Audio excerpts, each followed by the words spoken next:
Hey y'all, today we're turning our Brother SE1900 from a sewing to embroidery machine. It's pretty simple, super easy and quick, so let's get to it. First thing we need to do is to lock our machine. We don't need no accidents happening.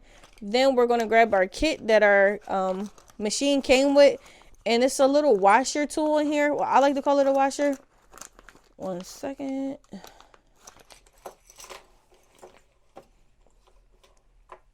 This tool right here, I like to take this and unscrew our screw that's holding up our presser foot and our holder for our sewing foot and turn it counterclockwise.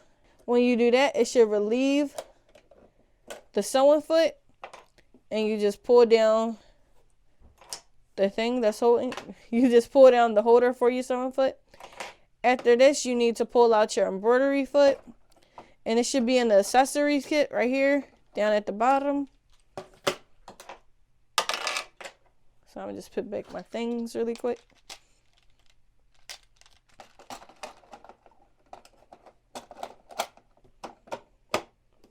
We need to make sure that the Q on the embroidery foot is facing towards us. That's how we'll know that the embroidery foot is on the correct way. And we can just hold down this lever right here as we place our embroidery foot onto the machine and line it up with the screw.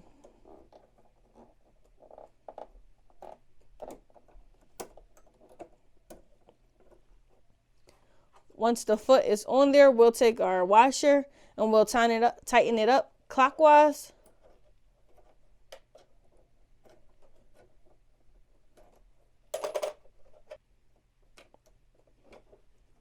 We'll know that it's on there correctly when our embroidery foot is not moving, it's tight and it's secure onto there, and it should line up with our needle right in the middle.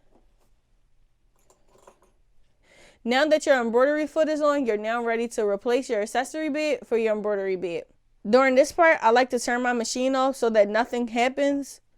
So that's what I'm about to do right now.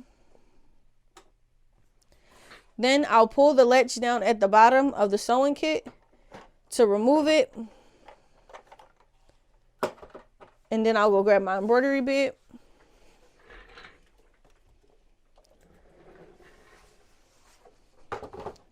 Make sure that the latch right here is pressed down so that the embroidery piece could fit into the machine correctly.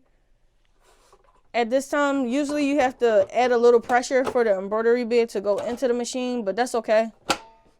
Don't be scared.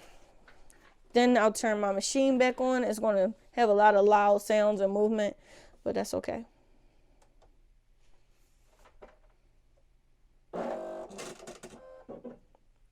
So there's going to be a message saying that the embroidery carriage needs to move. You'll just press OK and move your hands.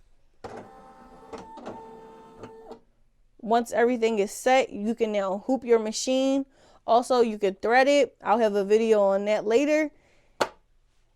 Pick a design from your machine or put in your flash drive from one of your designs, and then you're ready to embroider.